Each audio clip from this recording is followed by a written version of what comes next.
d'être avec vous. Ça, c'est une photo de mon cerveau à l'âge de 10 ans. Donc, je suis très content, très heureux d'être avec vous. J'ai eu le plaisir de reconnaître plusieurs personnes dans la salle que j'avais connues auparavant. Donc, je me sens en famille. Enfin.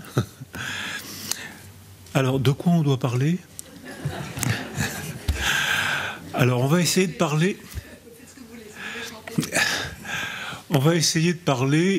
des étranges processus de la mémoire. C'est-à-dire que chacun d'entre nous, on est convaincu que ce qu'on a dans la mémoire, c'est vrai.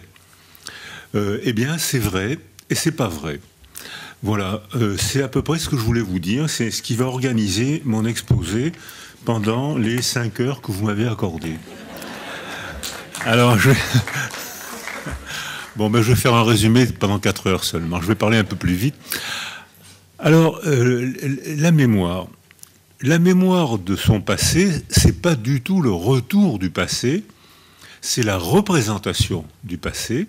C'est-à-dire que ce que je vais chercher dans ma mémoire dépend de ce que je suis aujourd'hui avec vous. Si je me sens bien avec vous, en confiance, je vais chercher dans mon passé des souvenirs, d'images, de mots, des choses vraies que je vais agencer pour vous les adresser. C'est-à-dire que c'est une anticipation de mon passé qui va me permettre d'anticiper une relation avec vous. Je vais anticiper mon passé. C'est vraiment ce que je veux dire. C'est-à-dire que je vais anticiper, je vais intentionnellement chercher dans mon passé des souvenirs de mots, d'images que je vais pouvoir partager avec vous. Donc c'est un acte de création. Et cet acte de création, il ne tombe pas du ciel, c'est-à-dire que, voilà, je commence malheureusement par une photo de cerveau, mais voilà, ça ne tombe pas du ciel, et je vous propose de distinguer les émotions et les sentiments. C'est-à-dire que les émotions, je peux provoquer des émotions chez chacun d'entre vous en vous injectant des substances, une amphétamine, de l'alcool, certaines drogues, ça va vous euphoriser, ça va vous énerver, ça va vous mettre en rage. Donc je peux modifier vos émotions avec des substances. Je ne peux pas le faire avec un sentiment. Aucune substance ne peut modifier vos sentiments. En revanche, un récit peut provoquer vos sentiments. C'est-à-dire que si je me fais mon récit tout seul de ce qui m'est arrivé, je cours à la rumination, la répétition. Pourquoi il m'a dit ça? Pourquoi j'ai répondu comme ça? J'aurais dû faire ça. Et toc, ça revient. Je pense qu'à ça, et même ça me revient la nuit sous forme de cauchemar. En revanche, si je me sens bien avec vous, si je vais chercher des mots, je me sens en confiance avec vous, je suis obligé de faire un effort pour agencer les mots que je vais vous apporter. Donc je fais un travail d'agencement des mots, d'agencement des images, d'agencement des récits, parce que je me sens en confiance avec vous. Si je ne me sens pas en confiance avec vous, je vais mal parler, je vais me taire, je vais vous raconter des choses que vous êtes capable d'entendre, qui vont me permettre d'éviter ce à quoi je pense tout le temps. Il m'est arrivé un malheur dans mon enfance, je vois que vous n'êtes pas capable de comprendre, je vais parler de tout, sauf de ça. C'est-à-dire que si je ne me sens pas en confiance, je vais parler et je vais me cacher derrière les mots, parce que je sens que je ne suis pas bien avec vous, ou je sens que vous n'allez pas me comprendre. Mais ça dépend aussi des récits collectifs, c'est-à-dire que je ne peux dire ce qui m'est arrivé qu'en fonction de ce qui est dit autour de moi. Si, par exemple, beaucoup de gens dans la salle ont subi la Shoah, si les récits collectifs me donnent la parole, je vais chercher à comprendre ce qui m'est arrivé parce que je sais qu'on va me comprendre. Si les récits collectifs qui sont autour de moi me font taire, mais arrête un peu avec tout ça, c'est fini tout ça, je ne pourrai pas faire un travail d'élaboration de mes récits. Alors, il y a beaucoup de gens avec qui j'en avais déjà parlé, mais pendant la guerre, j'ai subi la Shoah comme beaucoup de gens dans la salle, Et après la guerre, il était impossible d'en parler, du moins en France. Il était impossible d'en parler. La première fois que j'ai raconté après la guerre, parce que comme tous les enfants, j'avais envie de bavarder, et quand j'ai raconté ce qui m'était arrivé, beaucoup de gens m'ont dit, mais arrête, les Juifs, arrêtez un peu de vous plaindre, nous aussi on a souffert, nous aussi on n'avait pas de beurre. Je croyais avoir été le seul à entendre cette phrase. Beaucoup de gens ont entendu cette phrase ou l'analogue. C'est-à-dire que c'était impensé dans la culture, donc quand on le disait, qu'est-ce que vous racontez? Alors le négationnisme, je l'ai toujours connu. C'est-à-dire que pendant la guerre, au moment où Charles Maurras entend parler de la rafle du Veldiv et d'Auschwitz, il dit « Méfions-nous, les Juifs se plaignent toujours, méfions-nous, il faudra vérifier ». Charles Maurras, 42-43, après la rafle du Veldiv et Auschwitz.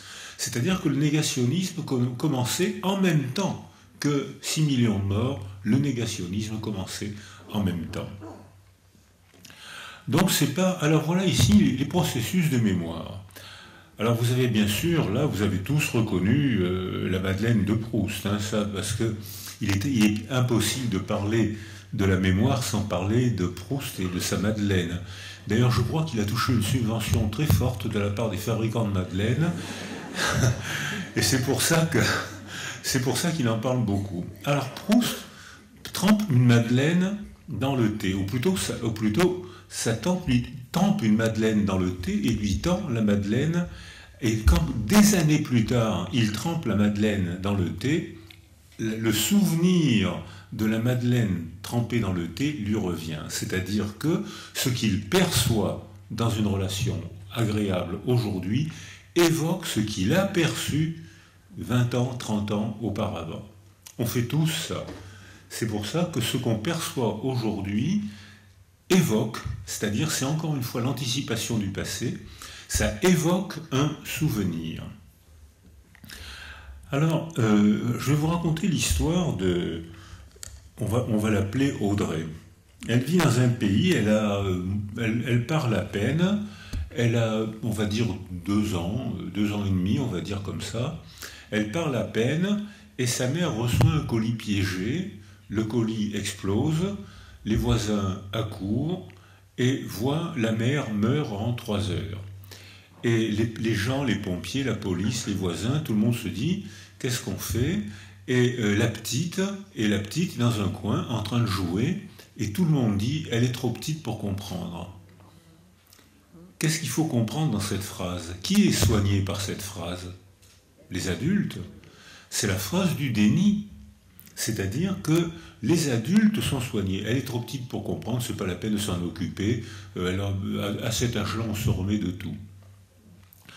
Donc les adultes, par la phrase du déni, se sentent mieux. Elle ne va pas souffrir, c'est pas la peine de s'en occuper. Des années après, elle est adoptée à Paris et elle se promène près des grands magasins. Elle se promène et il y a plein de Père Noël dans la rue. Et elle fait une véritable panique anxieuse en voyant des Pères Noël. Et on a beau la prendre contre soi, lui parler, la rassurer, elle hurle de terreur en voyant des Pères Noël. Et en rentrée à la maison, elle finit par dire « Les Pères Noël sont méchants ». Les Pères Noël ne sont pas méchants, ils sont Père Noël. Pourquoi est-ce que cette petite fille, pour elle, pas pour les autres, pour elle, le fait de percevoir un Père Noël évoque en elle quelque chose de méchant, de dangereux. Et c'est seulement en réfléchissant qu'on finit par comprendre que quand le colis piégé a explosé, les pompiers de son pays étaient habillés en rouge et quand elle percevait un Père Noël, pour elle, ça évoquait la tragédie de la mort de sa mère. Mais le mot mort pour une petite fille de 3 ans, ça ne veut pas dire, le mot n'est pas adulte pour un enfant de 3 ans. Le mot mort met à peu près 7 ans pour devenir adulte, c'est-à-dire qu'avant l'âge de 7 ans, le mot mort, ça veut dire grand-mère, elle est loin, mais elle va revenir. Puis ensuite, vers 4 ou 5 ans, ça veut dire grand-mère, elle est loin, elle est sur un nuage, elle reviendra peut-être, mais dans très longtemps. Et ce n'est qu'à l'âge de 7 ans que la maturation du cerveau permet de comprendre que la notion d'irréversible. C'est quelque chose qui ne reviendra plus jamais. Et alors, à ce moment-là, le mot mort devient adulte, mais c'est seulement à l'âge de 7 ans. Dans les pays en guerre, c'est un peu plus tôt, mais dans les pays en paix, c'est en moyenne 6-7 ans. Donc ça veut dire que dans une trace cérébrale a été laissée, une trace préverbale a été laissée dans l'esprit de cet enfant. Et maintenant, avec la neuroimagerie, on voit comment le cerveau a été tracté. Il y a une trace, les neurologues appellent ça une tractographie.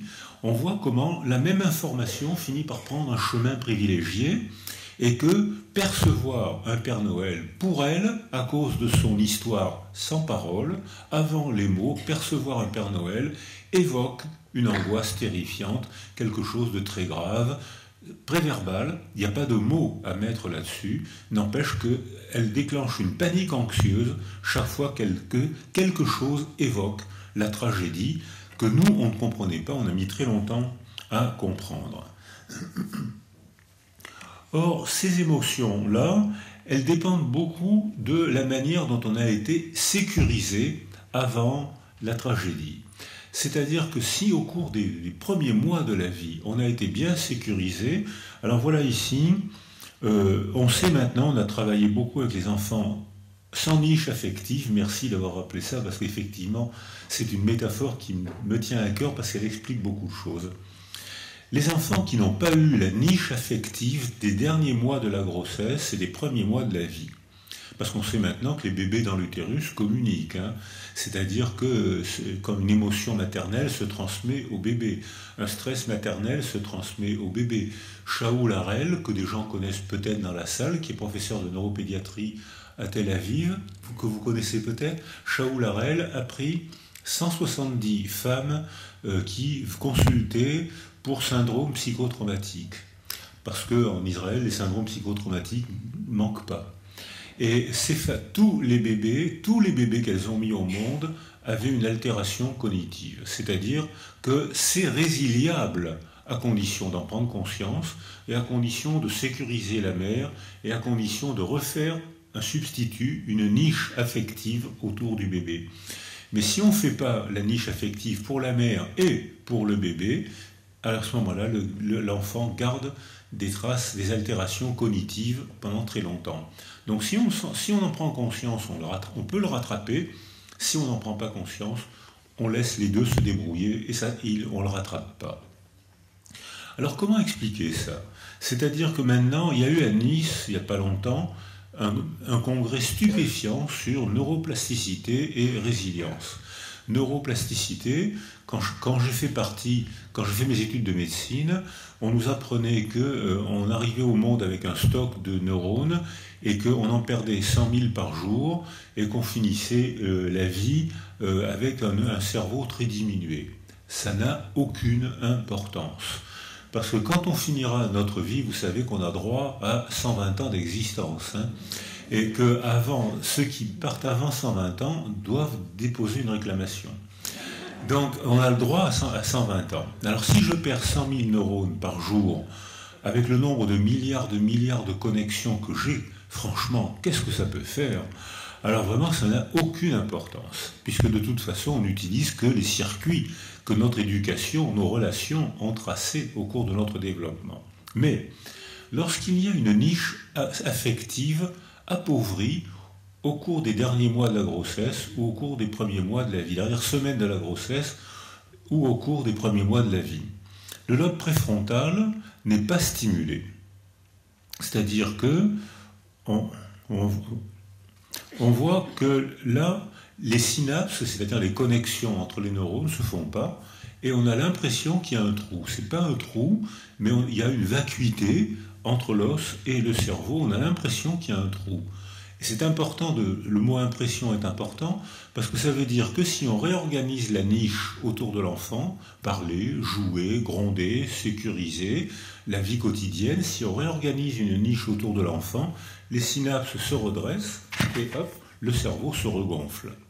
C'est-à-dire que c'est résiliable à condition qu'on en prenne conscience Et c'est résiliable avec les interactions banales de la vie quotidienne, mais quand il y a une tragédie dans une famille, parfois ces interactions ne se font pas.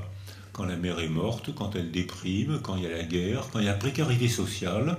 La précarité sociale joue aussi un rôle important dans la malformation de ces altérations cérébrales. Donc le traitement est facile. Il faut supprimer la guerre et supprimer la précarité sociale. Voilà, c'est facile.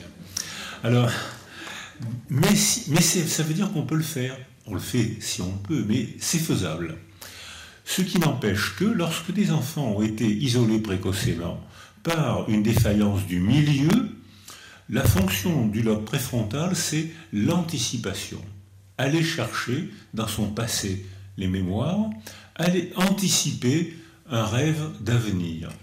Et on sait maintenant, avec la neuroimagerie, monsieur, madame, voulez-vous venir au laboratoire? Alors on vous met la tête dans une casserole, hein, c'est une énorme casserole, on appelle ça une résonance magnétique ou un scanner, comme vous voulez. Donc on vous met la tête dans une énorme casserole, et puis on dit, monsieur, madame, est-ce que vous voulez raconter ce que vous allez faire dimanche prochain? Qu'est-ce que je vais faire dimanche prochain? Voilà, je sais, tape, tape, le cerveau ne consomme pas d'énergie. Qu'est-ce que je vais faire dimanche prochain? Tout d'un coup, toc, ah oui, dimanche prochain, les deux lobes préfrontaux passent au rouge, c'est-à-dire ils consomment de l'énergie. Ah, toc, une image, le lobe occipital passe au rouge, il consomme de l'énergie. Toc, le circuit limbique, c'est-à-dire le circuit de la mémoire, consomme de l'énergie, et le sujet parle, dimanche prochain, je vais aller à la campagne, je vais faire du bateau, je vais faire une partie de pêche. Très bien. Est-ce que vous voulez revenir le mois suivant? On met la tête dans une casserole. Monsieur, madame, voulez-vous nous raconter ce que vous avez fait dimanche dernier? Qu'est-ce que j'ai fait dimanche dernier? Ah, le cerveau reste gris, consomme pas.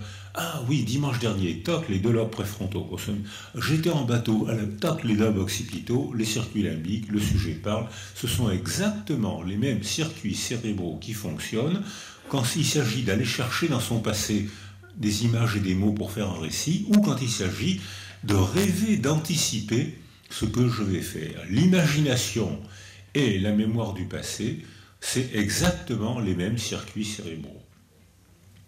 Alors, ça veut dire que... est-ce qu'on imagine son passé? Oui. Est-ce que c'est un mensonge? Non. C'est-à-dire qu'on ne va chercher dans son passé que des images et des mots vrais qu'on va agencer pour en faire un récit. Donc tout est vrai, même si on change de récit selon notre humeur ou selon notre relation. Par exemple, je me rappelle une patiente qui avait ce qu'on appelle, quand j'étais gamin on appelait ça les maniaco-dépressifs, maintenant on appelle ça les bipolaires. Bon, ça veut dire à peu près la même idée, c'est à peu près pareil. Un jour, elle était en phase euphorique, et j'habite à Toulon, et Toulon, c'est un port, il y a une poissonnerie, et elle trouve une affaire magnifique, un logement près de la halle aux poissons.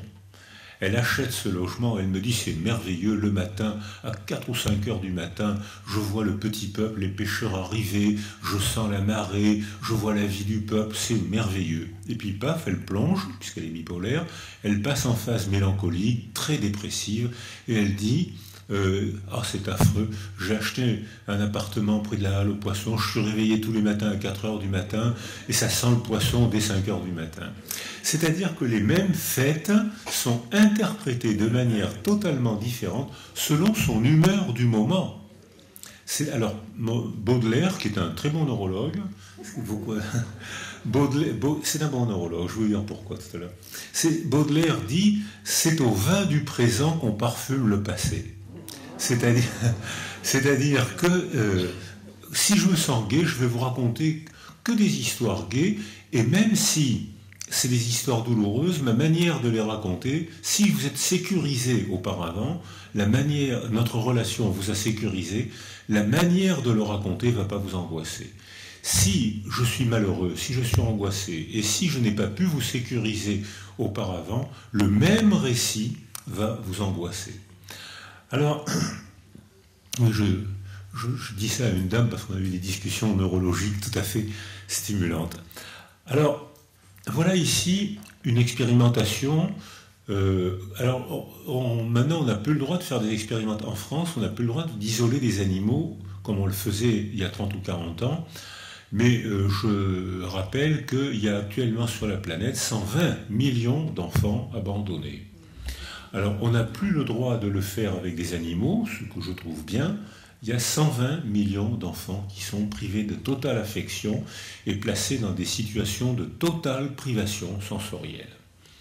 Et en Europe, dans des pays riches, il y a des enfants en isolement sensoriel. Et j'ai été, il n'y a pas longtemps, avec l'UNICEF. D'ailleurs, on va essayer d'expliquer aux gens qu'il suffit de trouver un substitut. Ce substitut, ça peut être un éducateur, ça peut être une grande fille. Toutes les cultures ont inventé des niches autour des enfants. J'étais au Congo avec l'UNICEF il n'y a pas longtemps.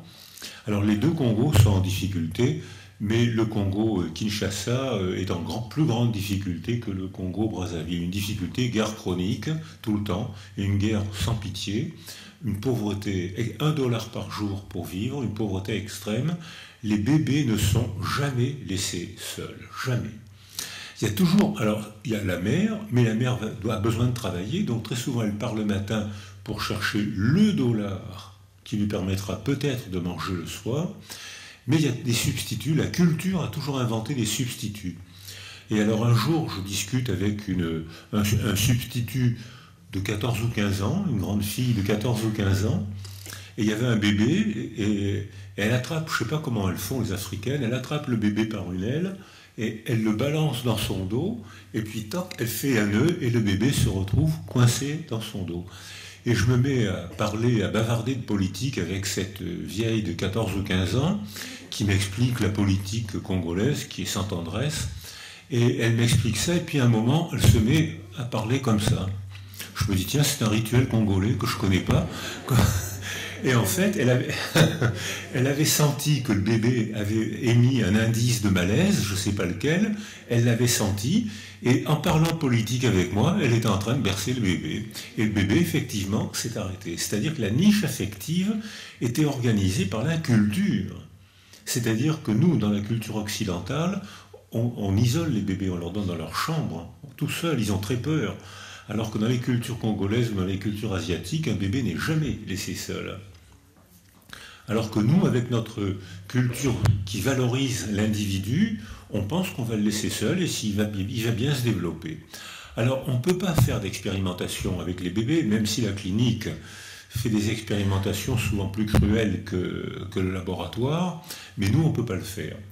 Alors, et même ce que je vais vous montrer là, on ne peut même plus le faire avec les animaux. C'est-à-dire que là, voilà un petit macaque qui, alors certes accidentellement ou expérimentalement, est privé de tout contact d'autres macaques. Il est bien nourri, il est bien logé, il a toutes les conditions hôtelières, mais il n'y a pas d'altérité, comme disent les philosophes, il n'y a pas d'autre. C'est-à-dire que, mais matériellement, il a tout, mieux même que dans les conditions naturelles. Il a tout sauf un autre macaque. Eh bien, s'il n'y a pas d'autre, le seul objet extérieur à lui-même, c'est ses propres mains. C'est son propre corps, c'est ce qu'on voit là, et ces macaques deviennent auto-centrés, c'est-à-dire que toute stimulation, ils réagissent sur eux-mêmes, en se mordant, en se mettant les doigts dans les yeux, en s'auto-agressant. Alors, donc, et on sait que si on propose un substitut affectif, comme vous avez eu la gentillesse de le rappeler, si on leur propose un substitut affectif, leurs activités autocentrées diminuent et on les voit petit à petit apprendre à s'intéresser, se décentrer d'eux-mêmes pour s'intéresser à la perception des autres et plus tard s'intéresser au monde des autres. Je viens de définir l'empathie, c'est-à-dire que je ne peux, moi, bébé humain, moi, macaque, je ne peux me décentrer de moi pour me éprouver le plaisir de découvrir le monde des choses et le monde des gens que s'il y a un autre auprès de moi pour me sécuriser. S'il y a un autre pour me sécuriser, je peux me développer et découvrir les autres, l'empathie. S'il n'y a pas un autre pour me sécuriser, le seul tranquillisant, c'est m'auto-agresser, me taper la tête par terre, ce que font les enfants abandonnés ou les enfants en carence affective qui se tapent la tête, s'auto-agressent, se mordent ou se tapent la tête par terre. Alors voilà ici une situation, c'est pas moi, c'est Tronic. J'ai oublié de mettre le mot, c'est Tronic, Tronick, qui a fait cette expérimentation. Alors on a tous joué avec les bébés, puis il y a même des jeux entre enfants où on s'immobilise dans la situation qu'on a. Alors les enfants, ça les amuse beaucoup. Et là, Trévarten à Marseille, Madame, vous avez un bébé de 4 mois, est-ce que vous voulez bien venir au laboratoire? La dame arrive, on doit légalement demander l'autorisation de filmer. Il y a des caméras là, Madame, est-ce que vous acceptez? Si elle dit non, on ne filme pas. Elle accepte. Et Trévarten dit, oh, excusez-moi, Madame, on m'appelle à côté, je reviens tout de suite. Il s'en va et il ne revient pas. Et les caméras tournent. Alors la dame est là, il y a un petit bonhomme de 4 mois à côté d'elle, elle s'ennuie, et tout d'un coup, quelque chose se passe entre la mère et le bébé. Et une interaction se passe. C'est-à-dire qu'on a une synchronie, mimo, alors voilà, une synchronie, mimo, la bouche ouverte, les yeux ouverts, les mains écartées, une synchronie mimo-gestuelle. Alors la mère dit, la mère dit, quelque chose se passe entre les deux, une interaction. Mais la mère, elle parle, le bébé à 4 mois, il ne parle pas encore. Aucun de nos bébés ne parle le jour de sa naissance. Si, ce que je viens de dire est faux. Il y en a un seul qui a parlé le jour de sa naissance, c'est Pantagruel, qui à peine né s'est écrié « à boire, je veux du bon vin ». Mais à part Pantagruel, aucun bébé ne parle le jour de la naissance. Donc il faut 20 mois pour arriver à l'âge de la parole. 20 mois chez les bébés. Là, les gars, je vais avoir une mauvaise nouvelle. 17 mois chez les filles, 22 mois chez les garçons. Alors, comme les filles parlent avant les garçons, comme les femmes parlent mieux que les hommes, comme elles ont une espérance de vie plus grande que les hommes, c'est elles qui ont le dernier mot. Donc, je ne sais pas pourquoi il n'y a que les femmes qui applaudissent. Ça, alors. Donc ça veut dire que les vitesses de maturation ne sont pas les mêmes, mais il y a une synchronie mimo-gestuelle quand tout se passe bien. Et puis, Tronic dit, à un signal convenu, Madame, arrêtez de gestuer, comme on le fait dans les jeux. Vous savez, on l'a tous fait, les enfants entre eux le font beaucoup. Ils restent comme ça, arrêtez de gestuer. Presque instantanément, le bébé manifeste un comportement de retrait, c'est-à-dire que presque instantanément, il n'y a pas d'autre. Il se jette en arrière, puis comme l'autre continue à ne pas émettre de mimique ni de geste, il augmente ses activités auto-centrées. Ah, tiens, là, il y a un problème. Puis, comment on fait pour l'enlever ?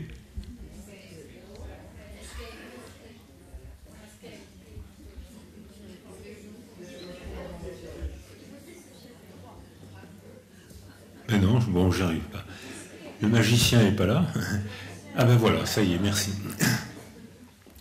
Et donc, et alors là, regardez bien, dès l'instant où la mère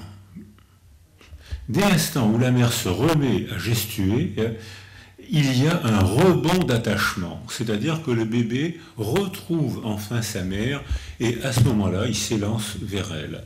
Ce qui veut dire que ces petites séparations mère-bébé sont nécessaires pour activer l'attachement et qu'il y a deux solutions tragiques, c'est ne pas s'occuper d'un bébé, bon mais ça on comprendra sans peine, mais trop s'occuper d'un bébé, ça évite, ça diminue l'attachement, ça engourdit l'attachement.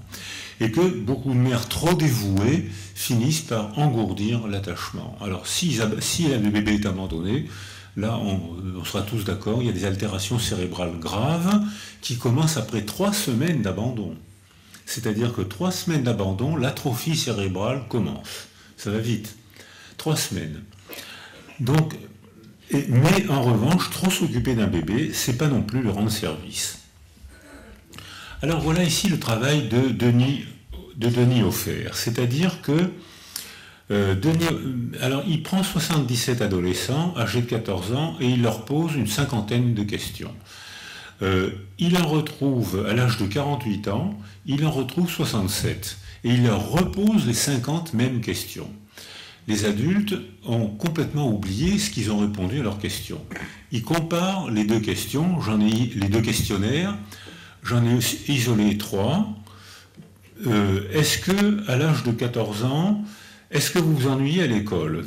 28% disent « je m'ennuie beaucoup ». À l'âge de 48 ans, 58% disent « qu'est-ce que j'ai pu m'ennuyer à l'école ?» Déjà, ce n'est pas tout à fait le même souvenir. Est-ce que vous étiez populaire à l'école? À l'âge de 14 ans, il y en a seulement 1 sur 4 qui dit « oh ben oui, ça va, j'ai des copains ». À l'âge de 48 ans, 53% disent « qu'est-ce que j'avais comme copain? Les femmes étaient folles de moi ». C'est-à-dire que là, on a un remaniement du souvenir. C'était l'époque où il y avait les châtiments corporels étaient encore permis à l'école. Il y a dans la salle des gens qui ont connu mets tes doigts comme ça. Vous vous rappelez mets tes doigts comme ça. T'as pas compris le théorème de Pythagore? Mets tes doigts comme ça. Bang, on recevait un coup de règle, ça faisait très mal et hop, on comprenait le théorème de Pythagore. C'est-à-dire...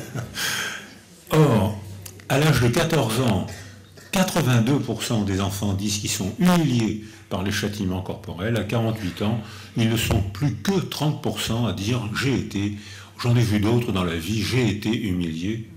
Alors ce travail-là est tout à fait stimulant parce que ça veut dire que le plus sincèrement du monde, on remanie la représentation de ce qui nous est arrivé.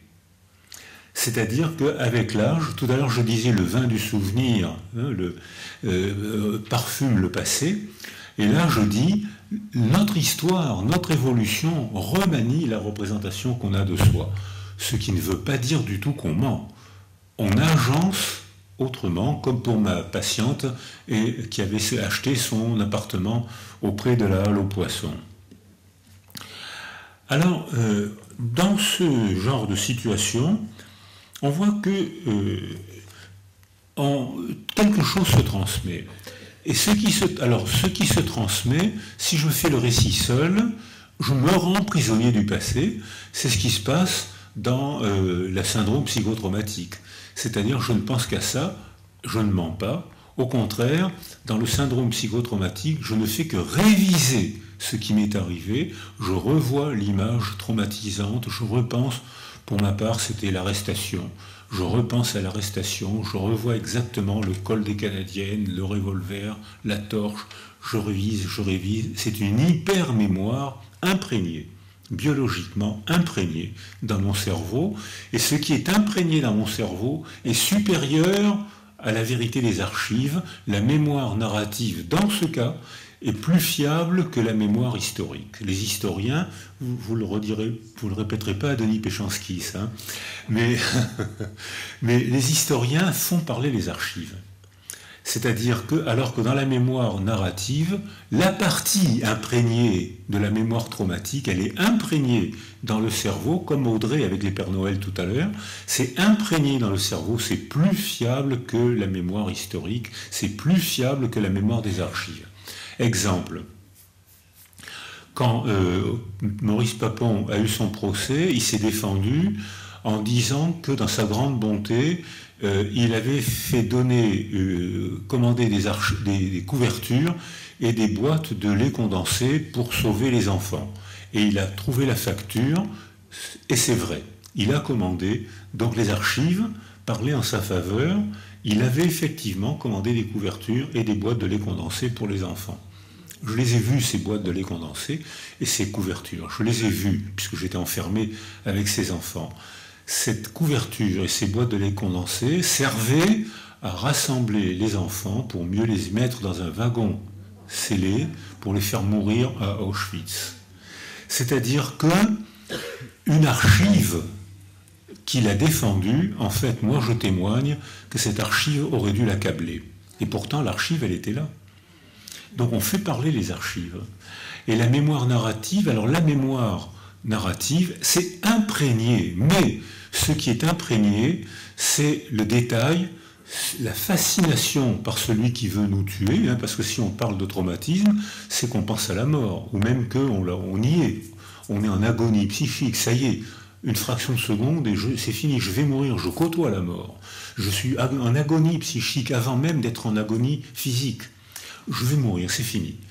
Avant, je vis encore juste pour penser que c'est fini. Eh bien, cette mémoire-là, elle est imprégnée biologiquement, comme pour Audrey, c'est imprégné dans sa mémoire, et probablement il faudra faire un long travail pour lui apprendre à ne plus avoir peur des Pères Noël. C'est faisable, mais il faudra travailler, parce que ce qui est imprégné dans sa mémoire, c'est une trace d'horreur préverbale, c'est imprégné. Ce qui veut dire que si un enfant a été sécurisé, ce qui est imprégné dans sa mémoire, c'est la sécurité. C'est-à-dire que même si on me raconte des choses terrifiantes, ça va m'étonner, ça va m'intéresser, ça ne va pas me traumatiser, je vais poser des questions parce qu'auparavant, j'ai été sécurisé et que je peux entendre des choses insupportables. Alors, dans ces facteurs-là, si je suis seul, je me rends prisonnier du passé. La rumination m'isole puisque je ne peux pas élaborer, je ne peux pas partager un souvenir. Je ne peux que penser à l'horreur de ce qui m'est arrivé et je ne peux pas le partager parce que vous me faites taire. Vous, les gens anormalement normaux, vous ne me croyez pas, vous me faites taire. Donc je ne peux pas partager, je ne peux pas élaborer ce qui m'est arrivé pour vous l'adresser. Cherchez, tiens, elle ne comprend pas, il faudra que je change de mot. Tiens, là, elle n'a pas compris, ben là, elle a compris. Tiens, sa réaction m'étonne. Élaboration, je travaille quelque chose pour le partager, pour qu'elle comprenne, et je suis obligé de faire un effort pour qu'elle comprenne.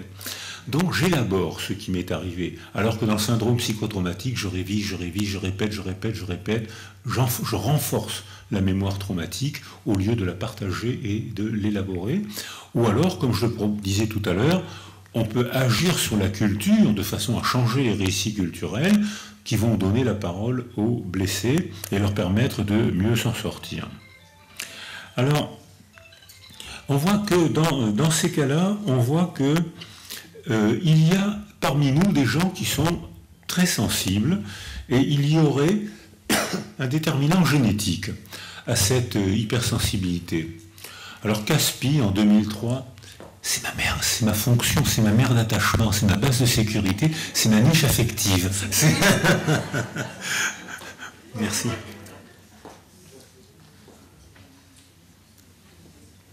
Merci. Vous voyez ce que c'est qu'une fonction maternante? C'est ça. Alors, parmi nous, il y a des gens qui sont très sensibles.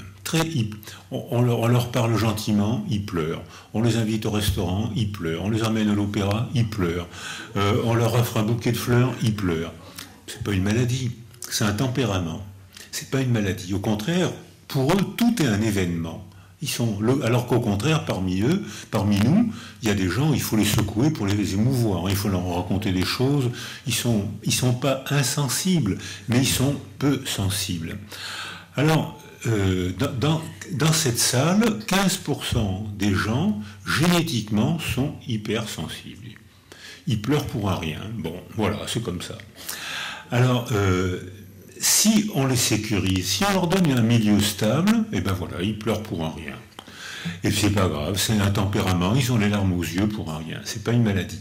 S'ils sont dans un milieu instable, dans un milieu traumatisant, ils le prennent très douloureusement. Ils le prennent plus douloureusement encore que les autres, parce que justement, tous les événements sont très sensibles pour eux. Mais, si on leur tend la main, si on leur tend la parole, comme ils sont sensibles, hop, ils accrochent et ils démarrent un processus de reconstruction de soi. Alors que les gros-pères insensibles, oh, celui-là, il peut recevoir tous les coups de l'existence. Il paraît insensible, il ne pleure pas à l'opéra, il ne pleure pas quand on lui offre un bouquet de fleurs, mais s'il est isolé, s'il a une série de traumas, eh ben, il déprimera comme tout le monde, hein, il déprimera comme les autres. Et quand on lui tendra la main, il ne la verra pas, quand on lui tendra la parole, il ne la prendra pas. C'est-à-dire que si on l'agresse trop, il finira par déprimer comme tout le monde, mais il déclenchera un processus de résilience moins bon que les autres parce qu'il va repousser notre aide quand on voudra l'aider. Alors qu'au contraire, quelqu'un d'hypersensible va s'accrocher à toute main tendue, toute parole. Il va beaucoup souffrir, beaucoup, mais si on lui tend la main, la parole, il va redémarrer. Alors que le gros père insensible démarrera pas forcément. Or, ce qu'on constate, maintenant, c'est l'épigénétique. C'est-à-dire que tous les généticiens avec qui je travaille renoncent à la notion de programme génétique. C'est-à-dire que beaucoup de psychologues détestent le généticien à cause de cette notion de programme génétique que vous ne verrez jamais écrite dans une publication de génétique. C'est-à-dire que les gens leur reprochent l'idée qu'ils se font de la génétique et non pas la lecture qu'ils en ont. Alors, puisque maintenant, on sait que les généticiens nous disent qu'avec quelques lettres de l'alphabet, on peut écrire une infinité de romans, une infinité de théories différentes, alors qu'il n'y a que quelques lettres dans l'alphabet. Et dans l'alphabet génétique, il y a 4 lettres. 4 lettres plus le mitochondrie féminin. Adénine, cytosine, guanine, thymidine. Je dis ça pour les biologistes qui sont dans la salle. Il faut faire attention, il y a toujours un biologiste dans la salle. Donc ça veut dire qu'avec 4 lettres de l'alphabet, on peut écrire des tas de romans différents. Et c'est le milieu qui écrit des romans. Pierre Bustani, qui est un neurobiologiste avec qui on travaille, nous a montré des rats qui ont la même bandelette génétique. Certains rats sont élevés dans un milieu stable, ils vont devenir des adultes gros, roux, paisibles. Les mêmes rats, avec la même bandelette génétique, mis dans un milieu qui les stresse tout le temps, vont devenir des rats petits, à pelage roux et noir, qui vont devenir hyperkinétiques. Ils courent dans tous les sens. C'est la même bandelette génétique qui s'exprime de manière étonnamment différente selon le milieu. Donc la distinction entre inné et acquis n'a aucun sens. C'est Descartes qui nous a fait le coup. Mais c'est Descartes qui nous a fait croire qu'il y avait le corps d'un côté et l'âme de l'autre. Mais Spinoza, qui est notre ami, dit qu'on ne peut pas faire cette distinction. Biologiquement, c'est une distinction qui n'a aucun sens. Alors, ça ne veut pas dire, mais pourtant, lorsque un enfant a été isolé, on sait que ses sentiments se façonnent de manière totalement différente.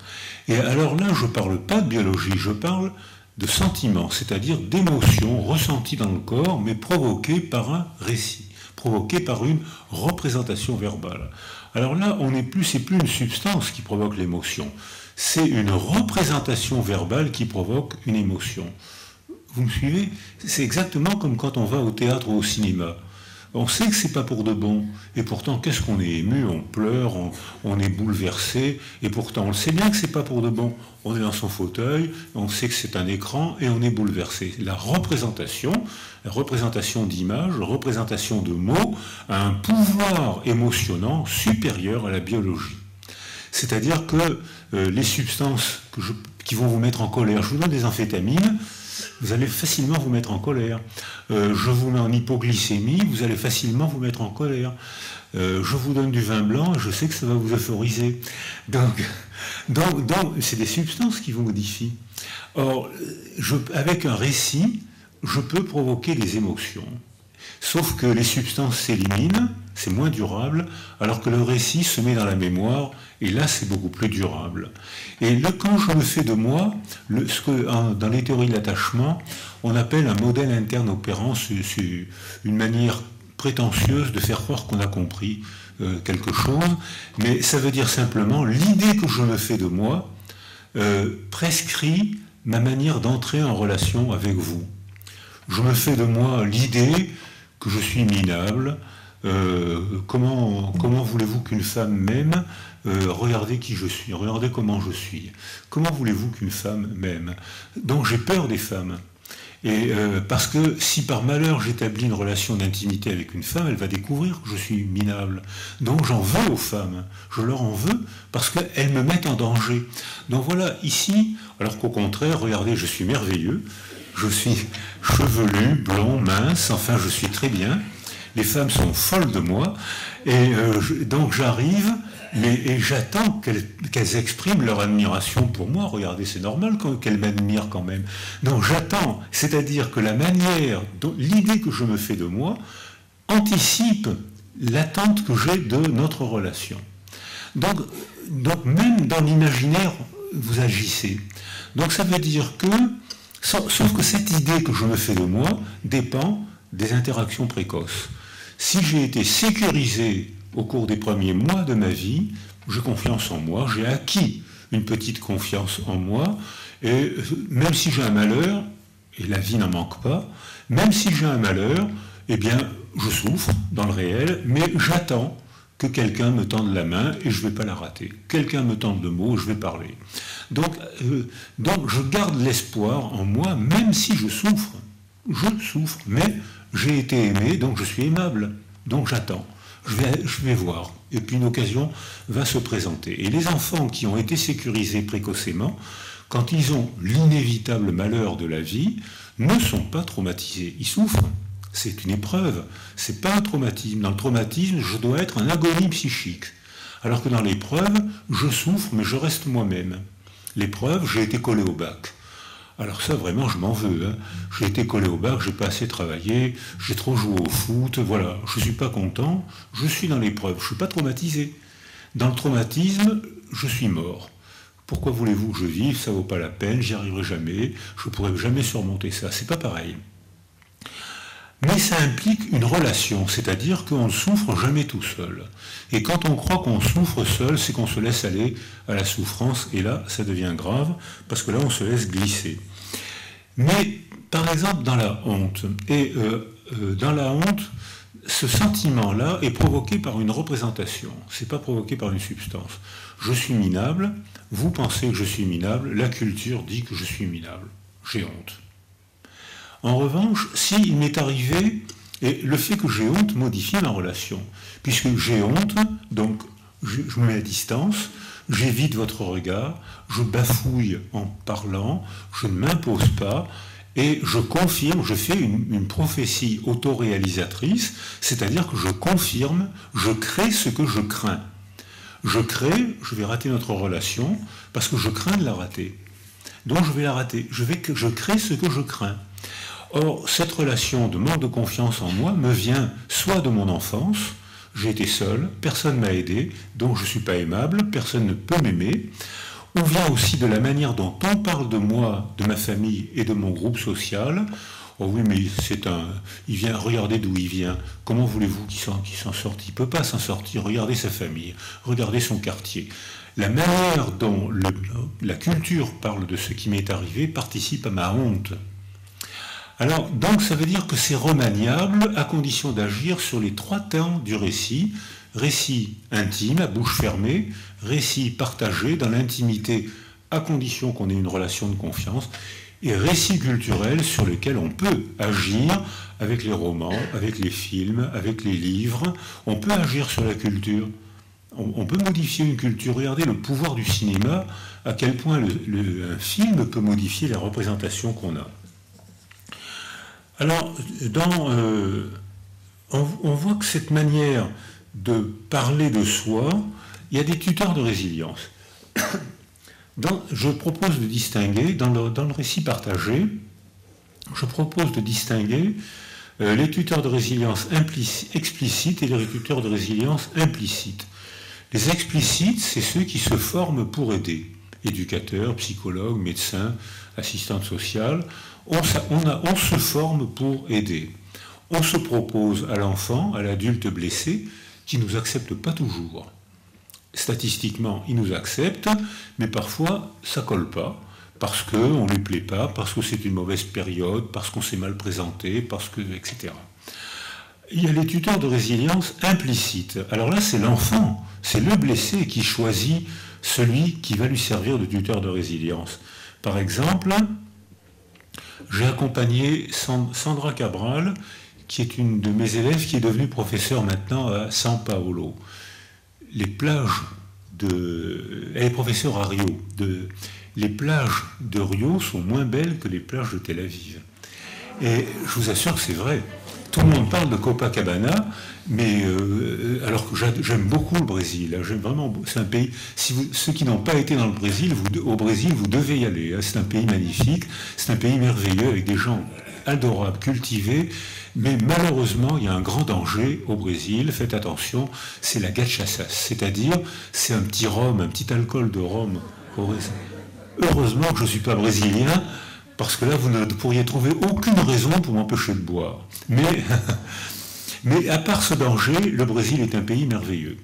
Les plages de Copacabana sont beaucoup moins belles que les plages de Tel Aviv, mais la rade de Rio est magnifique. Et Sandra Cabral travaille avec nous, et elle rentre, je l'ai accompagnée avec ma femme, dans les favelas de São Paulo et dans les favelas de Rio. Avant, les gouvernements envoyaient, il y avait des gosses, des dealers, des dangereux, on envoyait l'armée ou on envoyait la police. La fierté des garçons, c'était d'affronter la police. Vous avez vu un peu comme j'ai été courageux, vous avez vu, ils connaissaient les ruelles, ils connaissaient, et très souvent la police n'y arrivait pas. Ils ne pouvaient pas rentrer dans les favelas.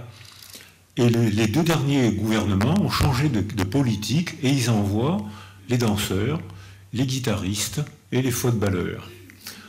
Vous connaissez un petit garçon capable de résister à un footballeur, vous? Moi, j'en connais pas. Vous connaissez une fille capable de résister à un guitariste, vous? Moi, j'en connais pas. C'est pour ça que tous les gars se mettent à la guitare, d'ailleurs. Alors, j'ai accompagné le danseur. Il paraît que c'est un danseur de renommée internationale. Ces gosses sont les garçons, surtout les filles beaucoup moins, mais les garçons sont dangereux.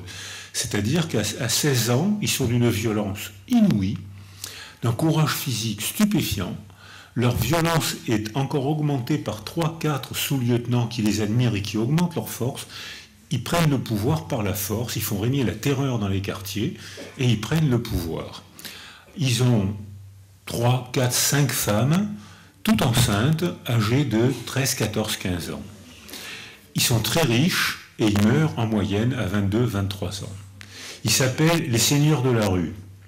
Tant qu'à faire, arrivent ces danseurs, ce guitariste et Sandra Cabral. Elle arrive et le guitariste chope des enfants. Ça te plaît la guitare? Je reviens demain. Je reviens demain. Je prends un cours de guitare. Je t'apporte une guitare.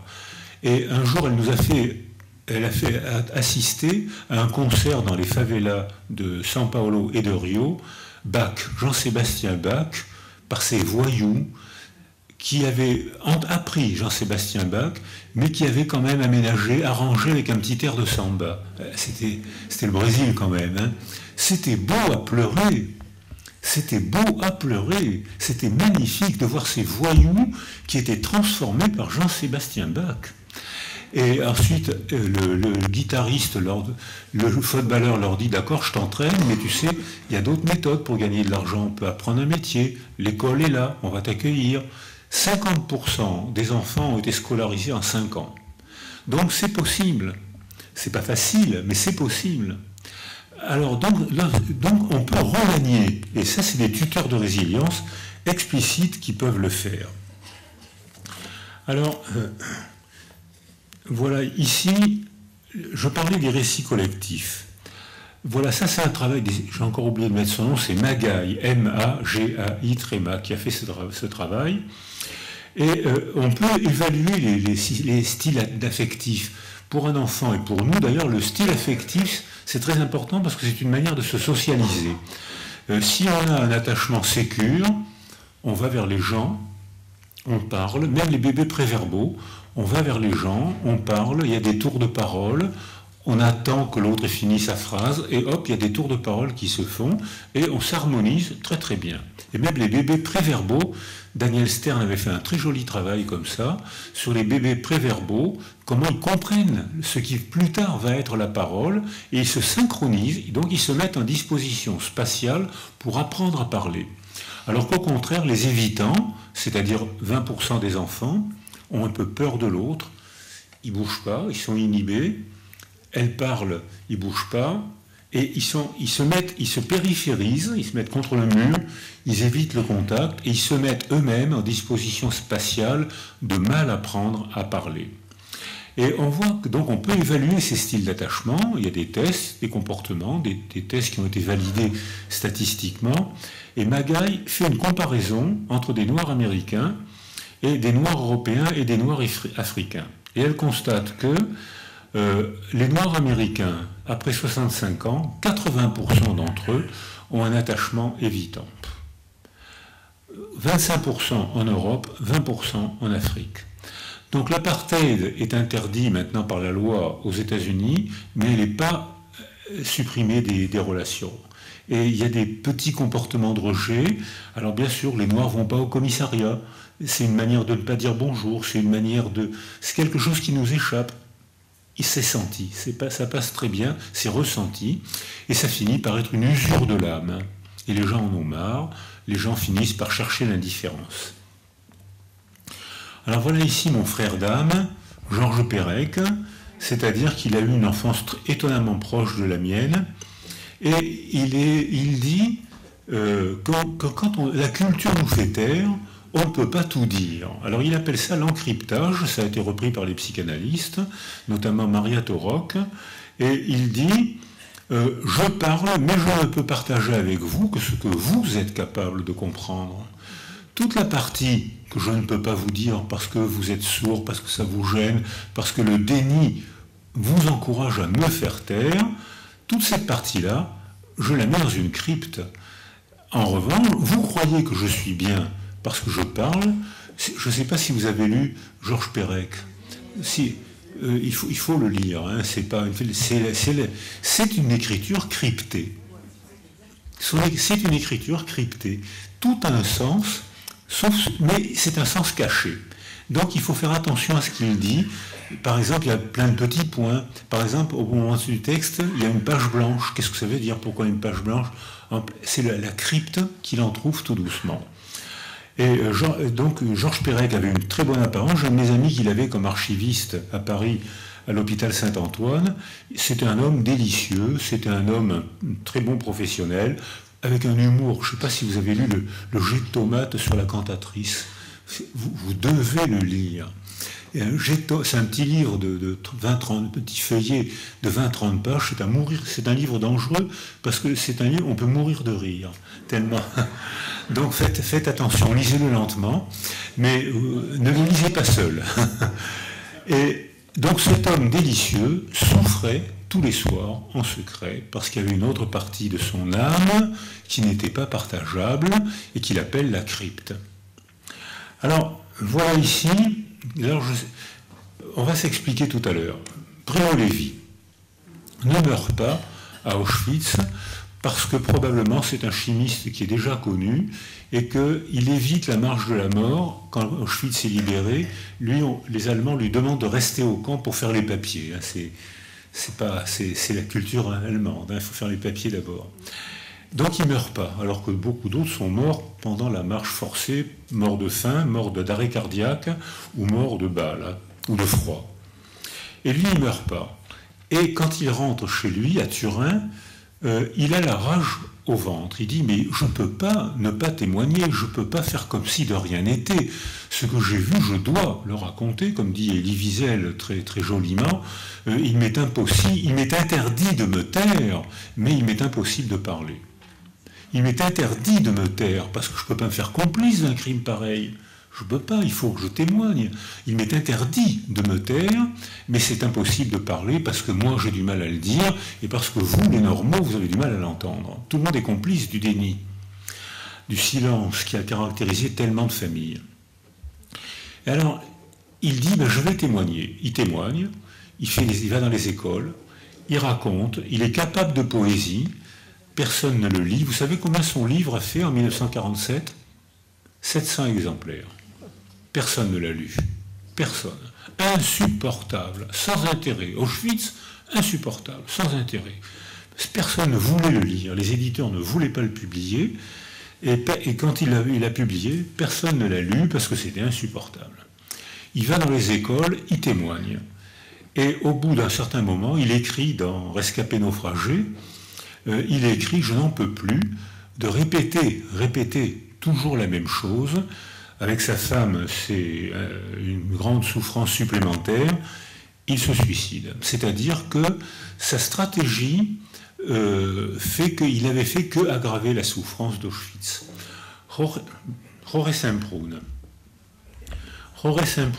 mais décidément, Jorge Semprún, lui, veut témoigner.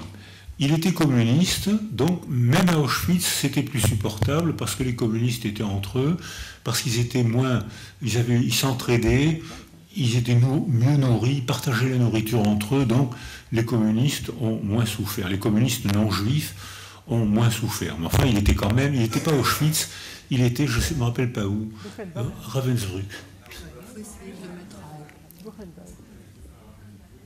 Et puis j'appuie. Ouais. Voilà. Et puis, il dit, dans un premier temps, lui aussi, il veut témoigner. C'était moins cruel qu'Auschwitz, mais enfin, c'était quand même, il y avait quand même 40% de morts. Hein. Auschwitz, c'était quand même 97%. Mais enfin, il veut quand même témoigner. Il commence à écrire et il dit, dans l'écriture ou la vie, il dit, je ne peux pas témoigner, mes brouillons saignent. Parce que le fait de vouloir témoigner fait revenir la souffrance. Alors il dit, j'écris pas, je peux pas écrire. Jusqu'au moment où il trouve le truc, il dit, ce que j'ai à dire et que je n'arrive pas à dire, je vais le métamorphoser et le dire sous forme de roman. Je vais inventer un scénario qui va dire le vrai, mais de manière remaniée. Et alors on peut faire ça avec les romans, on peut faire ça avec la psychologie. Pourquoi on peut faire ça avec la poésie? Charlotte Delbo, elle l'a fait avec la poésie. On peut le faire avec la rage de comprendre. Anna Novak, elle l'a fait avec la rage de comprendre. Donc on peut, chacun trouve son truc, mais on peut remanier. Et à ce moment-là, il se met à remanier, et lui vit de mieux en mieux. Et je l'ai rencontré, il a fait, malgré la déportation, après la déportation, il s'est organisé, après une période de longue souffrance, de crypte et de longue souffrance secrète, il s'est organisé une belle vie après la déportation. Ça ne veut pas dire qu'il avait oublié, mais ça veut dire qu'il ne s'était pas soumis. Ça veut dire qu'il avait fait quelque chose de la blessure. Il en avait fait un engagement politique, un engagement philosophique, un engagement artistique. Il ne s'était pas soumis. Alors que Primo Levi, il ne s'était pas soumis aussi, il a été très utile, hein. Il a été même très utile, mais c'est lui qui a payé. C'est-à-dire que lui, il a entretenu la blessure, il ne l'a pas métamorphosée, alors qu'il en était capable. La poésie, il savait, il connaissait, il aurait pu, mais il n'a pas voulu, il a voulu témoigner, sans métamorphoser. Donc voilà l'idée finalement que je vous propose, c'est que quand on se raconte notre vie, tout ce qu'on fait venir à notre mémoire est vrai, mais c'est vrai comme sont vraies les chimères. C'est-à-dire que dans une chimère, tout est vrai. Le ventre est d'un taureau, les ailes sont d'un aigle, les pattes sont d'un lion, tout est vrai, la queue est d'un serpent, tout est vrai dans la chimère, et pourtant l'animal est imaginaire. Voilà, je pense qu'avant mon exposé, vous aviez les idées claires. Maintenant, j'espère qu'elles sont confuses. Merci de m'avoir écouté.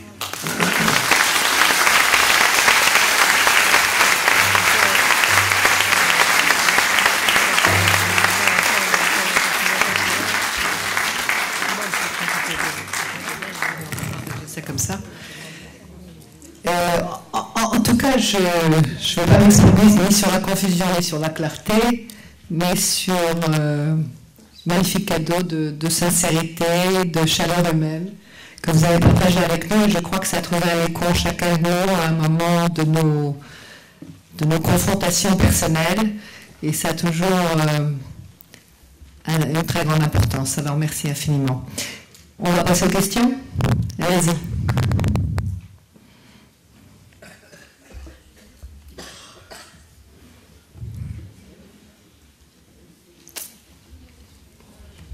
Bonsoir, merci. J'ai une question qui me trotte depuis maintenant 71 ans.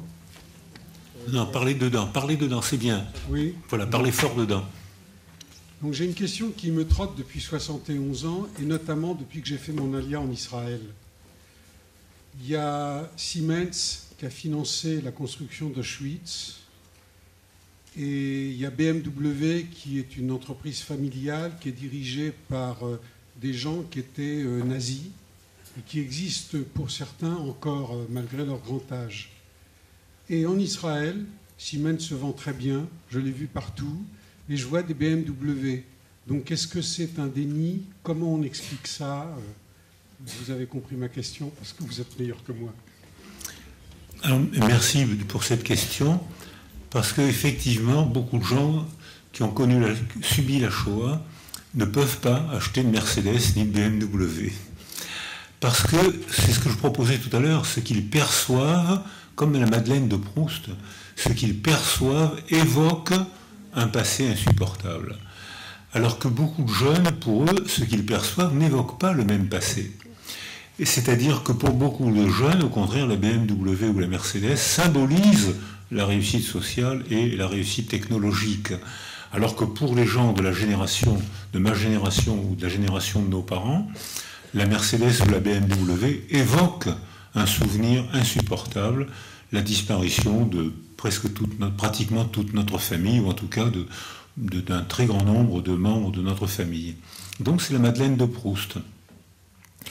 Mais ça veut dire aussi que ceux qui ne supportent toujours pas la BMW sont un peu prisonniers du passé.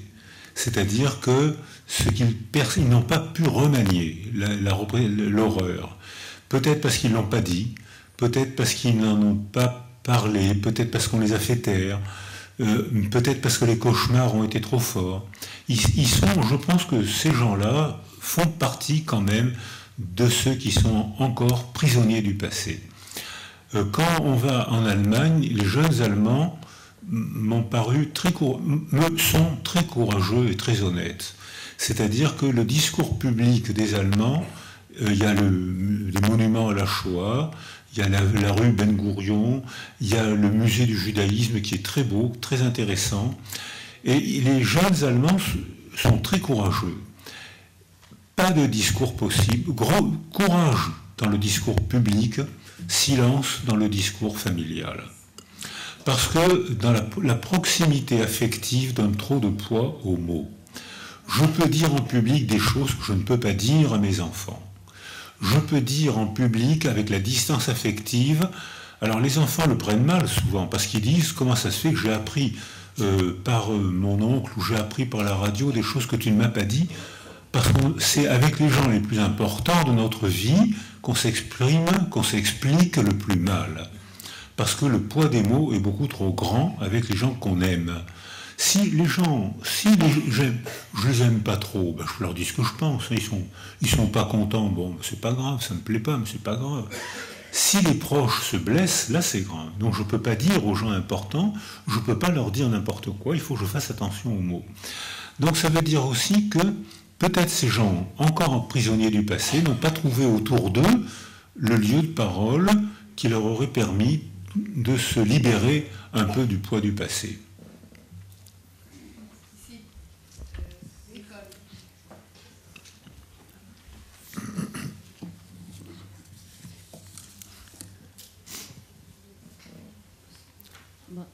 D'abord, merci beaucoup parce que c'est vraiment merveilleux de vous entendre. Et on n'entend pas.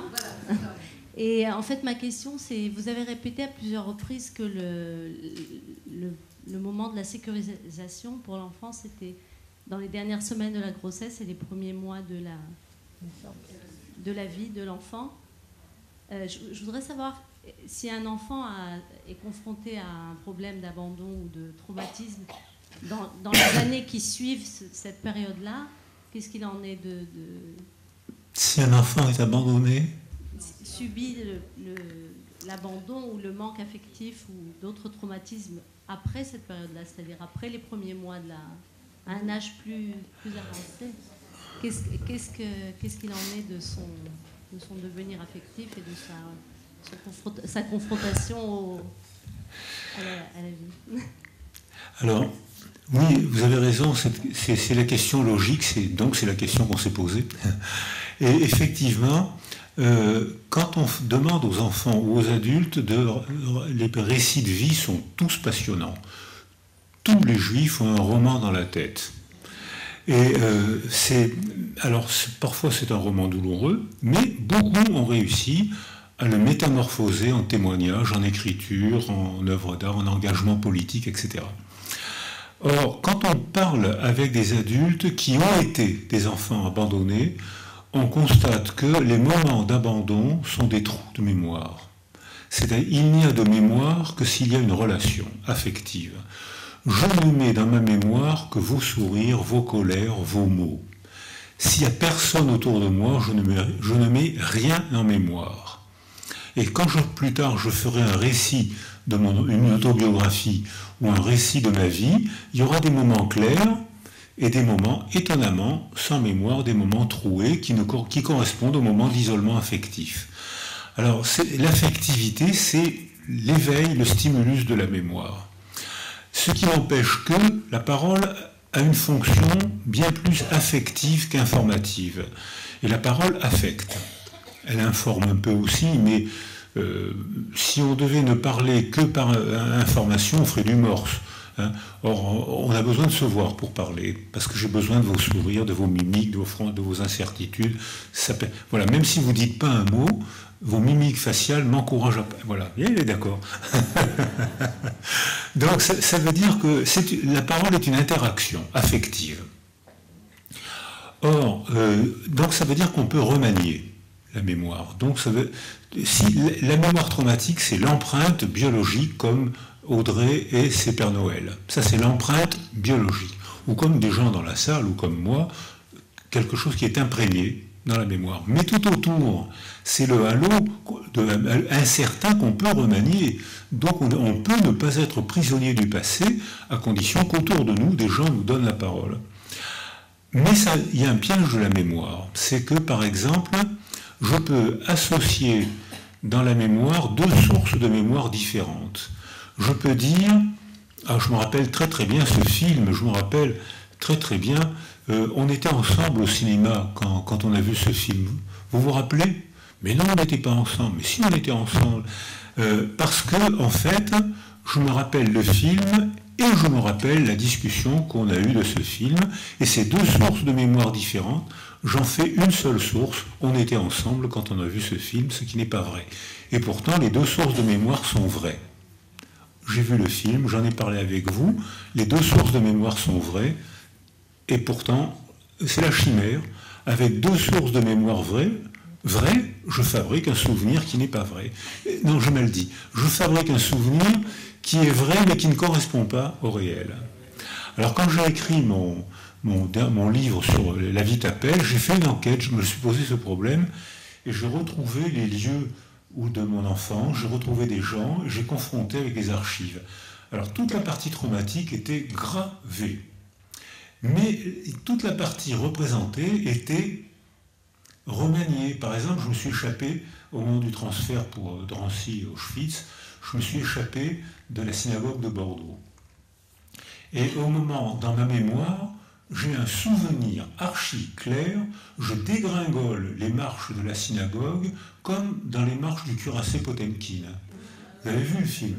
Et un bébé, on sait que l'enfant va mourir parce que...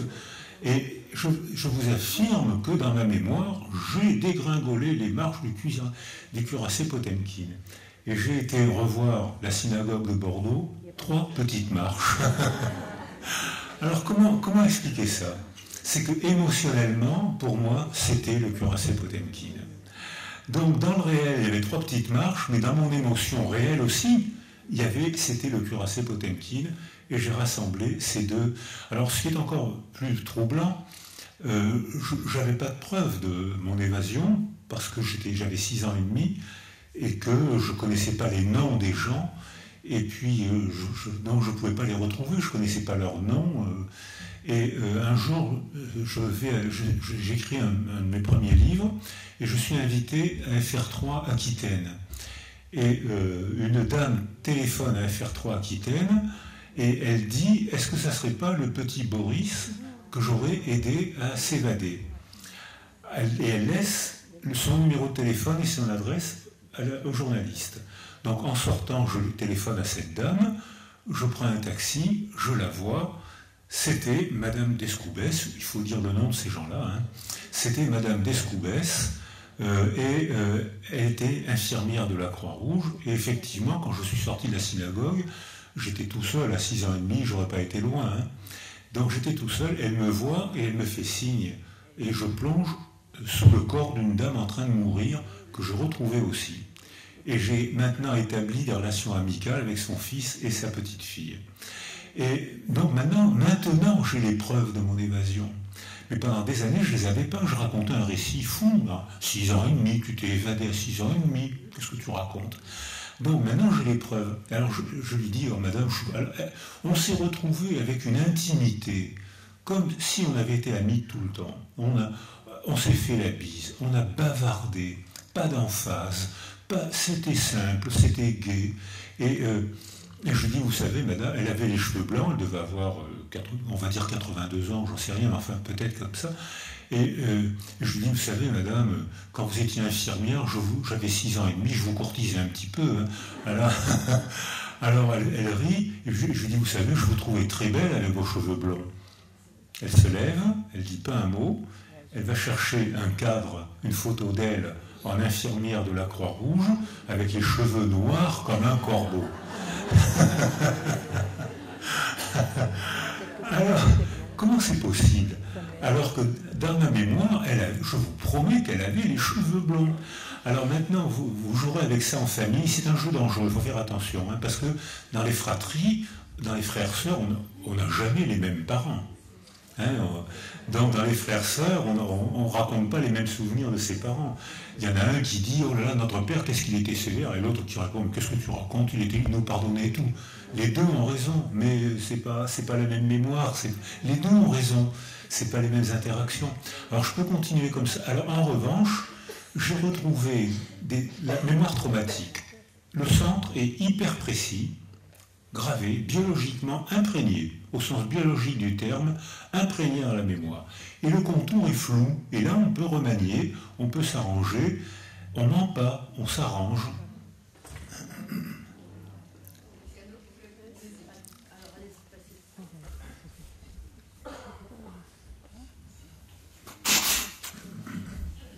Monsieur Cyrulnik, je n'ai pas le même passé que vous, mais je me suis retrouvé après la Shoah dans une famille qu'on pourrait appeler une famille d'accueil maintenant. Et donc pendant 4 ans, j'ai vécu dans cette famille. Et il m'est arrivé 2 événements. J'allais à l'école, il fallait que j'apprenne à lire, à écrire, à m'exprimer, à sortir de mon renfoncement en moi-même. Et donc j'ai un très bon souvenir des instituteurs qui m'ont éduqué. La maîtresse d'école le matin pour les petites classes, le directeur, le maître d'école l'après-midi pour les grandes classes qui me prenaient le soir pour me faire travailler. Et dans cette famille d'accueil, je n'ai aucun souvenir des gens chez qui j'étais. Alors, c'est la même période, c'est le jour et c'est la nuit. Et la nuit, je ne m'imagine pas, je ne vois plus dans mes rêves, dans mes réflexions de nuit, parce que vous connaissez le problème. La nuit, on se réveille, on se meurt, et puis on se dit, on revit son passé parce qu'on n'arrive plus à dormir. Je n'ai aucune image des gens chez qui j'étais, et je n'ai pas souvenir de traumatisme ou de problèmes de maltraitance, mais cette partie-là de ma mémoire est complètement effacée. Ça, c'est ma première question. Deuxième question, est-ce que le déclenchement d'une musique peut faire apparaître moi, ça me fait apparaître des images de choses que je n'ai pas pu vivre. Je n'ai pas pu les vivre. C'est impossible. Et pourtant, je les vois. Et depuis que je suis en Israël, pendant 2 années, il m'est arrivé, moi qui ne pleurais plus, parce que, comme m'a dit quelqu'un avant moi, je n'ai plus de larmes pour pleurer, et bien les larmes me montaient aux yeux et je n'arrivais même pas à contrôler ça. J'avais des images de mort autour de moi, alors que ce sont des événements que je n'ai pas pu vivre. Comment expliquer ce genre de phénomène? Alors, merci pour ces 2 questions. C'est un souvenir de votre enfance que vous racontez dans les familles d'accueil, ou c'est un souvenir de mon enfance? Alors, parce que j'aurais pu dire mot à mot ce que vous avez dit. Mot à mot, ce que vous venez de dire. Votre livre c'est un livre de chevet, parce que vous avez un mot qui revient tout le temps dans votre livre, c'est le mot normal, et ça m'a fait énormément de bien. Alors, ce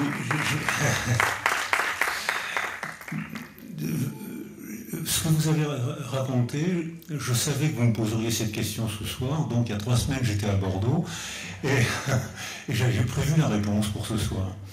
J'étais à Bordeaux, et après mon évasion, j'ai été chassé par la police française, alors que beaucoup de gens après-guerre me disaient « Non, non, tu te trompes, t'es un enfant », il n'y avait pas la police française, il n'y avait que l'armée allemande. Et donc, là encore, c'est mon souvenir qui était plus précis que les archives ou le récit collectif qui disait, jusqu'au film de Max Ophuls, on disait « Non, non, il n'y avait pas de Français ». Jusqu'au jour où on a vu 2 képis français dans la rafle. Et donc, les Français avaient envie de croire qu'il n'y avait pas de Français dans la collaboration. Et je vais à Bordeaux. Et j'ai fait une dizaine ou 15, je ne sais pas, comme vous, je ne sais pas, de familles d'accueil, de justes, qui m'ont caché jusqu'à la libération. Et à un moment, il y a un monsieur qui s'approche de moi et qui me dit « On a le même âge ». Bon, jusque-là, ça peut aller. Et puis il me dit « On a vécu ensemble pendant 1 mois à Langon, près de Bordeaux. » Si vous êtes sûr? Oui, oui. Qu'est-ce que vous racontez? Vous devez vous tromper. Il sort un papier et je vois sur le papier, l'assistante sociale avait écrit son nom, mon nom, sur la même liste. Aucun souvenir. Et il me dit, mes parents étaient instituteurs et on vous a caché pendant 15 jours, 1 mois, dans l'appartement de notre maison. Aucun souvenir. Et pour lui, c'était un événement important. Il y avait un petit garçon, un petit copain de son âge, avec qui on pouvait chaparder, voler. Et il y avait une réunion publique avec des historiens, et on confrontait les témoins, la mémoire des témoins, la mémoire narrative avec la mémoire historique. Et il raconte en public, mais tu te rappelles pas, un jour, on avait volé des bonbons, on s'est fait prendre, et tu as dit que c'était moi qui avais volé les bonbons. Aucun souvenir. Alors bien sûr, et lui, hyper souvenir, parce que lui, il était cadré, il avait sa maison, sa maman, son papa, son école, pour un événement, un petit garçon qui vient habiter chez lui. Pour moi, c'était incohérent. Je ne pouvais pas. On ne peut, comme ce que vous dites et ce que je dis, on partage ça, hein, c'est qu'on ne peut avoir de souvenirs clairs que s'il y a une relation affective, stable. Et à ce moment-là, tout se met en ordre. Et on a des souvenirs. S'il y a un chaos en soi ou autour de soi, comment voulez-vous avoir des souvenirs? On a un flash, un autre flash, mais on n'a pas de souvenirs cohérents. C'est donc ce qui vous est arrivé comme ça m'est arrivé. Et la deuxième question, c'était... Ah, la musique, ah oui. Alors, c'est ce qu'on appelle la mémoire indicée, c'est-à-dire que, et notamment... Vous ne fâchez pas, hein. C'est avec l'âge, c'est un truc qui revient avec l'âge. C'est-à-dire que avec l'âge, quand on retrouve la musique qu'on entendait dans son enfance, ça fait revenir l'émotion associée à la musique. Et alors c'est ce que Baudelaire, qui est un bon neurologue, Baudelaire appelle ça le palimpseste de la mémoire. C'est-à-dire que les moines, quand à l'époque où ils écrivaient peignaient sur un parchemin, ils peignaient, et puis comme il n'y avait pas de papier, ils lavaient, ils repeignaient, ils lavaient, et quand on mettait une lampe sur le côté, la première trace était la plus profondément imprégnée dans le papier, et même si on l'avait lavé avec des couches successives, les couches du palimpseste, c'était la première empreinte musicale qui réapparaissait. Et on voit dans les maladies Alzheimer, maintenant, j'ai des neurologues qui travaillent avec moi, le Marquis, notamment, qui est neurologue et musicien et musicologue, et qui fait maintenant, la première fois, on voit une dame qui avait un Alzheimer, et son mari était malheureux et méprisant. Parce qu'il était malheureux, il était exaspéré, parce qu'il avait fait un rêve de voyager avec sa femme et qu'il ne pouvait pas. Donc, pas très, il lui en voulait, pas consciemment. mais il lui en voulait. Sa maladie plutôt le rendait malheureux.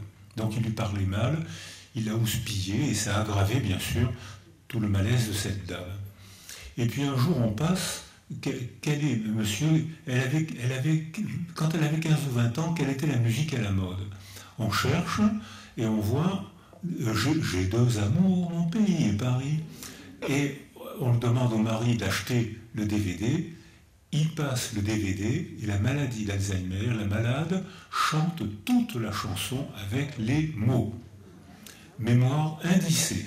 L'indice musique avait indicé toute la mémoire des mots qui revenaient.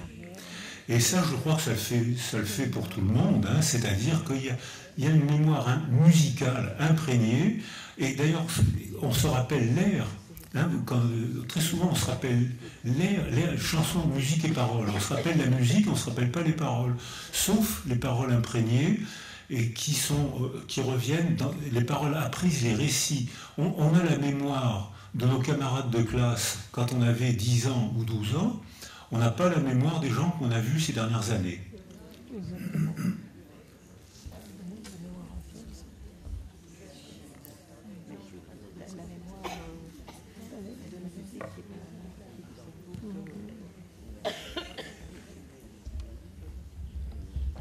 Bonjour, merci de cet exposé. J'ai lu pas mal de vos bouquins. Je suis né en décembre 1942. Mon père était à ce moment-là à Flossenburg.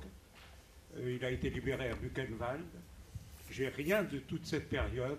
J'ai un souvenir, et c'est le premier qui a commencé. J'avais 2 ans et 9 mois, puisque je suis né en décembre 1942. Il est arrivé en septembre 1945 en Tunisie. Excusez-moi, ça fait longtemps que j'avais préparé ma question. Est-ce que c'est un souvenir que je me suis créé? Est-ce que c'est un souvenir que je me suis créé d'être sur les épaules de mon père? Est-ce qu'on peut avoir un souvenir à 2 ans et 9 mois et rien avant? Est-ce que c'est possible? Est-ce que c'est mon imagination? Alors la réponse est... Non, la réponse est claire. Bien sûr, c'est clairement possible. On a des images, certains d'entre nous, on a des images d'avant la parole. Mais c'est des images, c'est pas des récits. On peut pas, c'est comme un flash. On ne peut pas en faire un récit, mais on a des images d'avant la parole. Vous êtes normal.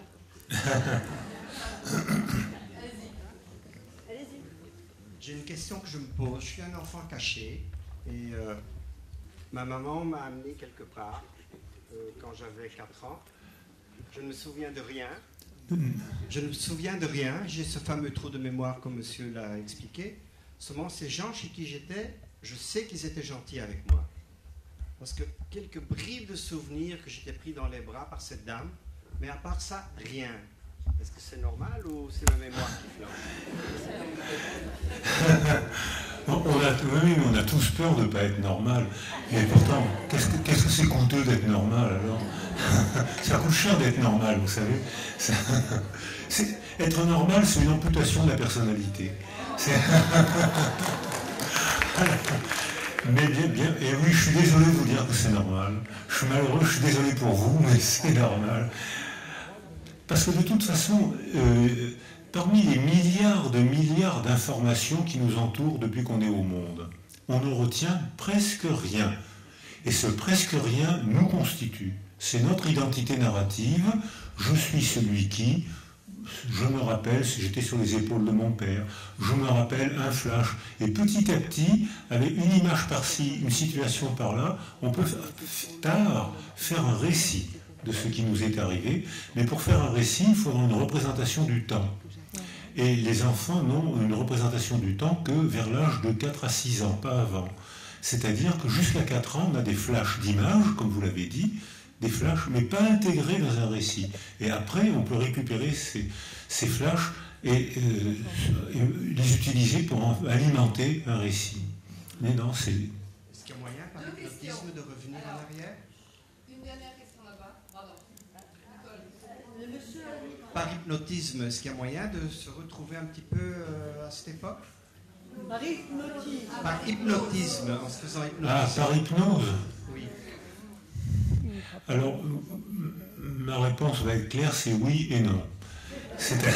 Choisissez. Alors c'est oui, parce que la décontraction peut effectivement laisser surgir des souvenirs qu'on ne laisse pas venir quand on est en éveil et qu'on empêche des souvenirs de revenir. Alors là, à moi, pas Freud, hein, là c'est la théorie du refoulement de Freud, donc c'est oui, et c'est non parce que ça peut être dangereux. Il peut y avoir des tas de souvenirs greffés, ce qu'on appelle les souvenirs greffés. Les Américains ont payé très cher ça. Il y a eu des épidémies de souvenirs greffés où des faux psychothérapeutes suggéraient des faux souvenirs à leurs patients. Et il y a eu des tas d'hommes qui ont été en prison comme ça pour inceste, jusqu'au moment où les femmes ont reconnu que c'était un souvenir greffé. Mais certains s'étaient suicidés. Moi, j'ai eu à accompagner une fille comme ça qui avait déposé plainte contre son père et contre son frère. L'un des deux s'est pendu et 2 ans après, elle a reconnu que c'était impossible. Donc il y a les deux. L'hypnose, oui, la décontraction, la confiance, le laisser-aller peut empêcher le verrou de l'inhibition du conscient. Freud, le refoulement peut surgir, mais ça peut être une méthode dangereuse si le psychothérapeute est malhonnête. Monsieur le professeur, je vous remercie d'être venu en Israël. Bienvenue. Je voudrais aussi vous dire merci que vous existez. Merci de me dire merci. Je suis prématuré du 8e mois et j'ai été paternité, donc je confirme tout ce que vous avez dit. Maintenant, j'ai 2 questions, une dramatique et une pas dramatique. La première, comment vivez-vous la judéophobie en France? Et la deuxième question, aimez-vous le chocolat belge?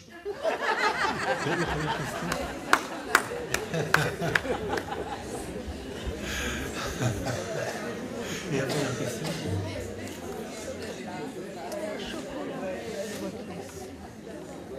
Alors,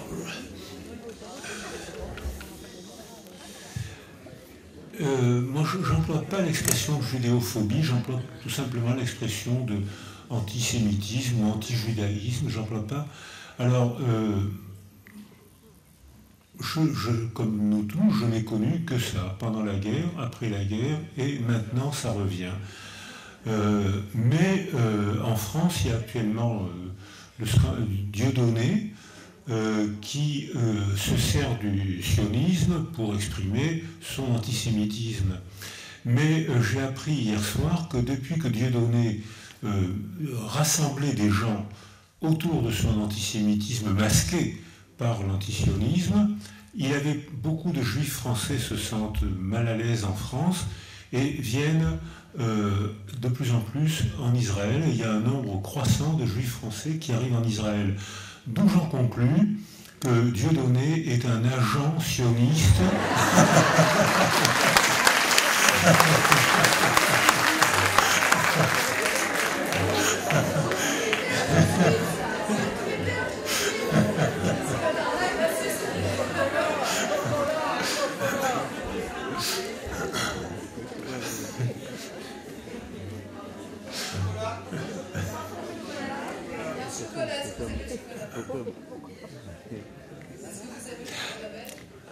Alors, j'aime beaucoup le chocolat belge et j'aime beaucoup les Belges.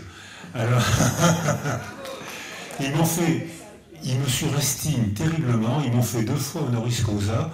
Si par malheur ils me connaissent, ils vont reprendre une dernière question. Qu'est-ce qui se passerait si l'être humain conservait en mémoire chaque seconde de sa vie? Absolument. Oui, merci. Alors vraiment merci pour cette question. Si on mettait en mémoire chaque seconde de sa vie, on serait totalement confus.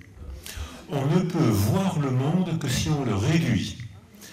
On ne peut pas tout voir du monde. On ne peut pas voir les molécules, on ne peut pas voir les forces, on ne peut pas voir les flaveurs. On ne voit notre organe cerveau, nez, œil, oreille, sélectionne une toute petite bande passante qui nous permet de percevoir sensoriellement le monde. Même résultat sur le plan psychologique. Si on devait tout mettre en mémoire, on ne pourrait pas traiter toutes ces informations, on serait confus. Et les mots qu'on emploie pour donner forme à ce qu'on pense réduisent. Et la science aussi a une méthode très réductionniste. C'est-à-dire que la science ne peut avancer que parce qu'elle prend un tout petit segment de réel qu'elle analyse, qu'elle manipule, qu'elle donne à réfuter. Et à ce moment-là, c'est cette réduction qui permet de voir le monde. Or, cette réduction, elle dépend de la manière dont notre système nerveux a été façonné au cours de notre petite enfance. Vous vous rappelez l'image du cerveau.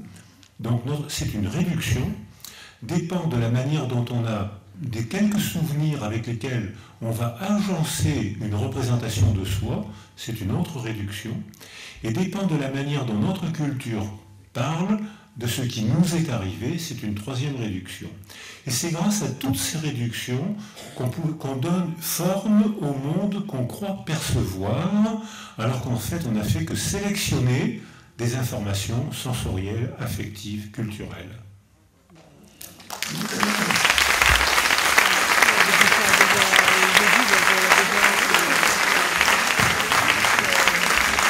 Un immense merci. C'était un moment rare et j'espère que vous avez trouvé une niche affective, pleine d'énergie et pleine d'amitié envers tout ce que vous nous avez appris et ce que vous êtes et qui vous êtes. Merci infiniment.